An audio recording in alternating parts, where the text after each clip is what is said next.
वंदे मातरम। नमस्कार, जय श्री राम। दिल्ली विधानसभा और दिल्ली के इर्द गिर्द का पूरा वातावरण अभी इन दिनों में आपके हमारे सबके सामने आ रहा है, जा रहा है। और आज 29 नाम भारतीय जनता पार्टी की तरफ से आ गए जो लड़ने वाले हैं। कांग्रेस की तरफ से बहुत सारे नाम पहले ही घोषित हो गए। आप पार्टी की तरफ से भी बहुत सारे नाम लगभग सब घोषित हो गए। तो योद्धा कौन कौन किन सीटों पर है, इसकी चर्चा और सारी बातें अभी करेंगे मनहर की गपशप में। मैं डॉक्टर शंभू सिंह मनहर आपका स्वागत करता हूं। हम नया साल है, नई बातें हैं और नई लड़ाइयाँ, जो राजनीतिक लड़ाइयाँ, एक समय कहा जाता था प्रेम और युद्ध में सब कुछ जायज़ है। आजकल उसमें एक चीज़ और जुड़ गई है, प्रेम, युद्ध और राजनीति में सब कुछ जायज़ है। तो राजनीति का वो कलेवर है। कांग्रेस अब खम्भे नोच रही है। वो कांग्रेस जिसने कभी 13-14 में पहली बार जब केजरीवाल आए थे उस समय उनको साथ दे करके और उनकी सत्ता की चाबी एक बार दी थी। वो कांग्रेस जब दूसरी बार वापस दिल्ली के चुनाव हुए तो एक भी सीट नहीं मिली। तीसरी बार फिर चुनाव हुए तो एक भी सीट नहीं मिली। तो कांग्रेस तो अब पछताए होत क्या जब चिड़िया चुग गई खेत, ऐसा कह सकते हैं। पहली बार तो उसने खुद ने बीजेपी को हराने के लिए या बीजेपी को सत्ता मिलने जाए इस कारण से आपका साथ दिया था, आपको सपोर्ट किया था। 14 की हम बात कर रहे हैं। फिर उसके बाद में फिर जब 14-15 की हम बात कर रहे हैं, जब 20 में चुनाव हुए तो उस समय वो आधे अधूरे मन से साथ रह करके और एक तरीके से पर्दे के पीछे पूरा आपका सपोर्ट किया बीजेपी को हराने के लिए। तो बीजेपी, तय बात है कि बीजेपी उस समय कुल मिलाकर के पहली बार 14 में वो 3 सीट लेके आई, 20 में वो 7 सीट लेके आई। लेकिन कांग्रेस के सुपड़े साफ होते गए। 10 साल से एक भी विधायक कांग्रेस का नहीं है, ये स्थिति दिल्ली विधानसभा में है। तो अभी जा कर के और अब देख रहे हैं कि पूरी ताकत से संदीप दीक्षित हो, जो कांग्रेस के दिल्ली के अध्यक्ष हैं, उसके अलका लांबा जो वहाँ की बड़ी नेता है कांग्रेस की, यद्यपि वो पहले आप में रही है। तो अभी केजरीवाल को और आतिशी को, अर्थात जो पार्टी के सर्वे सर्वा है केजरीवाल, उनको भी घेर लिया है बीजेपी और कांग्रेस दोनों ने। ठीक इस तरीके से आतिशी को भी बीजेपी और कांग्रेस दोनों ने घेरा है। हालत ऐसी है कि केजरीवाल मान के चलिए ये सीट अब नहीं निकाल पाएंगे।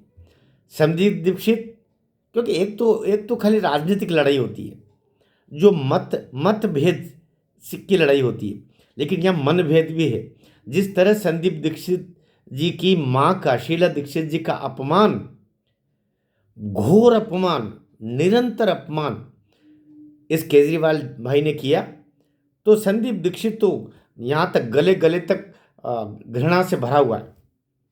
तो संदीप दीक्षित पूरी ताकत से केजरीवाल के खिलाफ लड़ेंगे, कोई कोर कसर समझौते का सवाल ही नहीं होता। और ठीक वहाँ पर आज बीजेपी ने प्रवेश वर्मा को उतार दिया।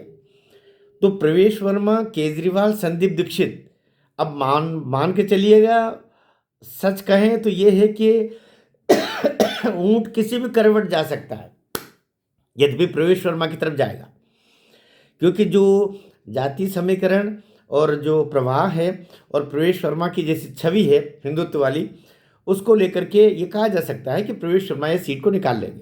अब बात चलती है आतिशी की सीट। आतिशी मार्लेना जो बड़ी सोफिस्टिकेटेड तरीके से शुरू में चल रही थी, उसको लगता है महिला होने का लाभ मिलेगा, लेकिन कांग्रेस ने वहाँ से अलका लांबा को उतार दिया। ये मामला द्विकोणीय होते होते आज जाकर के जो द्वंद्व हो गया बीच में कि 10 साल तक जो सांसद रहे हैं, ऐसे भाई रमेश विधुड़ी को बीजेपी ने उस सीट पर उतार दिया।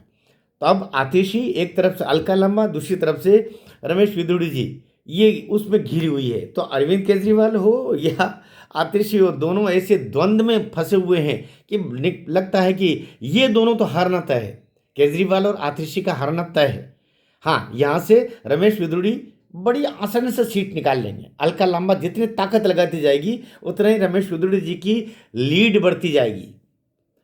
केजरीवाल के संदर्भ में मैं ऐसा नहीं कह सकता। केजरीवाल और Pravesh Sharma neck to neck, Sandeep Dikshit भी कुछ कर सकते हैं। यहाँ तीनों के बीच में कुछ भी हो सकता है, लेकिन आतिशी का हारना आज तय हो गया जब रमेश सुदृढ़ को वहाँ से खड़ा किया।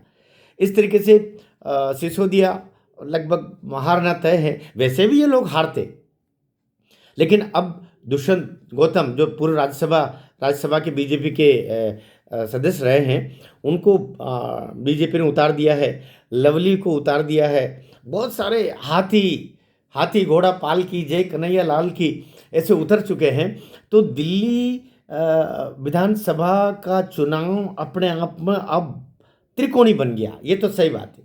अब ये न तो एक कोणी रहा जैसे अब तक 14 में रहा था, 14 मतलब 15 में रहा था, 14 फिर बाद में 15, तो कुछ समय तक रह करके वापस चुनाव हुए थे। तो 15 में रहा था या 20 में रहा था या अभी 19 में रहा था या 24 में, 14, 19, 24। तो अब ये 24 के जो चुनाव हैं ये एक कोणी नहीं है भाई। 14 के जो चुनाव थे वो एक तरीके से त्रिकोणी थे, लेकिन कांग्रेस के बीच में समझौता आपसे कर लिया तो वो द्विकोणी हो गया, बीजेपी और आप रही। और 19 के चुनाव तो सही बात है बीजेपी और आपके बीच में था, और अभी के चुनाव वापस त्रिकोणी हो गए। क्योंकि और यही कारण है कि राहुल गांधी तो वियतनाम भाग लिए यहाँ से, बोला हमारा कोई काम ही नहीं। हे भाई, वही बड़ा गजब का, ये बिल्कुल मौसमी नेता है वो। मौसम के हिसाब से रहता है, मज़े करता है और अपनी राजशाही थोड़ा बहुत आनंद करके और वापस यहाँ से निकल लेता। तो अभी जो है दिल्ली के चुनाव बड़े ही, लेकिन भारतीय जनता पार्टी के लिए चुनाव बिल्कुल करो या मरो जैसा है। अभी नहीं तो कभी नहीं है, ऐसी स्थिति है। क्योंकि इस समय दिल्ली की जनता भी आपसे नाराज़ है। यही कारण है कि केजरीवाल नित नई घोषणाएं कर रहे हैं, रोज़ कोई न कोई घोषणाएं कर रहे हैं।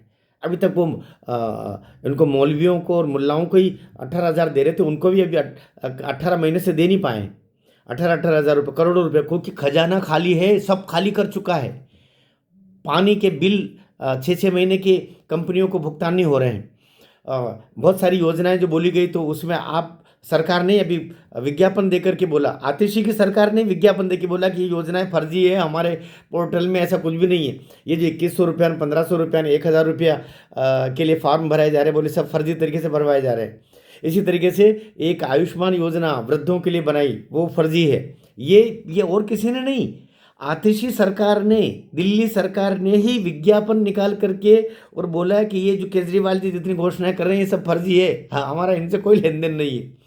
तो अपने आप में बहुत चालू आदमी है, जिसको हमारे मालवीय निमाड़ में बोलते हैं कि केजरीवाल जो है, अब केजरीवाल दरअसल क्या, केजरीवाल के लिए खोने के लिए कुछ भी नहीं है। सच तो ये है कि केजरीवाल जी के लिए इस चुनाव में अब खोने को कुछ भी नहीं है, वो सब कुछ खो चुके हैं।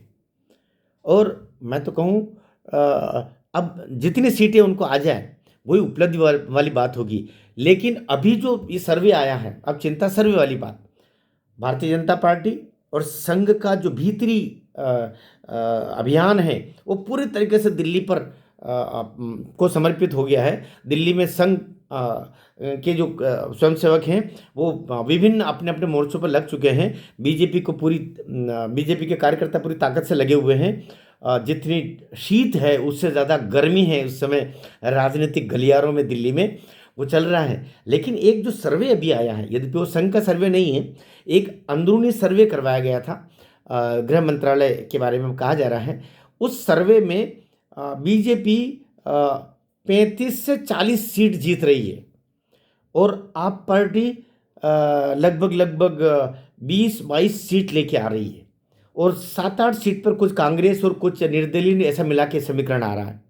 तो ये चिंता वाली बात बीजेपी के लिए, बीजेपी ज़्यादा चिंतित होगी इस बात से, क्योंकि 35 का आंकड़ा कभी 34 हो गया तो, क्योंकि ऐसा पहले 30 सीटें तो 2015 में 14-15 में रही थी। 2014 में यही तो 30 सीटें बीजेपी लेके आई थी, और ये सब उसी में 28 सीटें लेके आई थी, और कांग्रेस कुछ 10-5 सीट लेके आई थी, और आप पार्टी बाकी कुछ लेके आई। ऐसा करके समीकरण कुछ ऐसा था कि बीजेपी ने सरकार नहीं बनाई और ये सब कुछ हो गया, नहीं तो उसी दिन ये कंसवध हो जाता।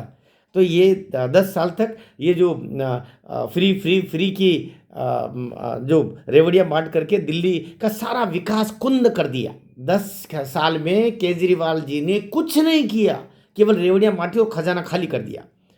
वरना तो जैसे आज कल मोदी जी का देखा ना कि वो गरीबों को चाबियां दे रहे, कोई झुग्गी विहीन दिल्ली होती और सबके पास फ्लैट होते। तो लेकिन इस भाई ने इस तरीके का लॉलीपॉप दिया कि सब पूरा ध्वंस हो गया। सरकार के पास फंड नाम की पैसा नहीं है, योजनाओं के लिए पैसा नहीं, विकास के लिए जितना विकास हुआ वो शीला दीक्षित जी, में पहले भी वीडियो में मैंने बोला, और बिल्कुल साफ गोई से मैं जो बात कहता हूँ तो मुझे इसमें कोई संकोच नहीं। शीला जी ने करप्शन के आरोप अपनी तरीके से लगे हैं, बहुत सारा कुछ हुआ। इसने करप्शन, इसने दारू में का पूरा अपना दारू बेच करके करप्शन किया, करोड़ों अरबों रुपए कमा लिए केजरीवाल और उनकी पार्टी ने। शीला दीक्षित जी के ऊपर भी आरोप लगे, लेकिन डेवलपमेंट तो हुआ था।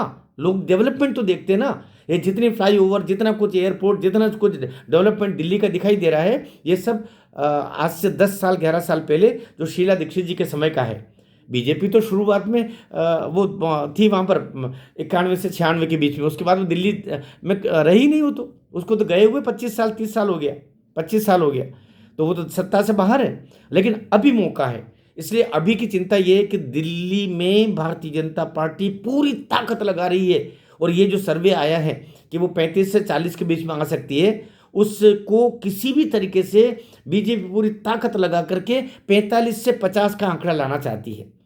और जिस तरीके की अभी संघ बीजेपी की शक्तियां और कार्यकर्ता लगे हैं, मुझे पूरा भरोसा है कि राष्ट्रवादी ताकतें और ज़्यादा एक में हो। अभी तो बाबा योगी आदित्यनाथ का आना बचा है, एक दफ़े बाबा जी आएंगे, उसके बाद में मुझे तो लगता है कि वो 45-50 क्या या 60 के सिवा, क्योंकि दिल्ली के लोग, दिल्ली की जो जनता है वो कॉम्पैक्ट है, पास रहती है, सबके घर लगे हुए हैं, सब आपस में जुड़े हुए हैं। इसलिए ये सीटें जैसे आपको 63 सीटें आई थी 2019 में, ठीक 2020 में, ठीक वही स्थिति अभी इसकी हो सकती है बीजेपी की, कि वो 60+ सीट भी ला सकती है, क्योंकि एक तरफा चल रहा है। मोदी जी की जैसी सभा हुई, मोदी जी की एक गरिमा है, उससे वो मोदी जी से मोदी जी जैसी बात की ही अपेक्षा की जा सकती है। वो विकास के पर्याय हैं, राष्ट्रीयता के पर्याय हैं, समर्पण के पर्याय हैं, त्याग के पर्याय हैं, और अनुभव के पर्याय हैं, जिन्होंने सब कुछ होम दिया अपना। मेरा तेरा वैभव अमर रहे माँ, हम दिन 4 रहे न रहे। तो इस भाव से मोदी जी काम कर रहे हैं और योगी जी काम कर रहे हैं। मैं सोचता हूँ योगी जी का अभी जैसे उनके कदम, और अभी एक सभा तो हुई है और उसी के वीडियो जगह जगह शेयर हो रहे हैं, वायरल हो रहे हैं। एक बार योगी जी ने अगर अपना घुमा दिया घोंटा, तो फिर मुझे लगता है कि 60+ भी बीजेपी के लिए कठिन नहीं होगा।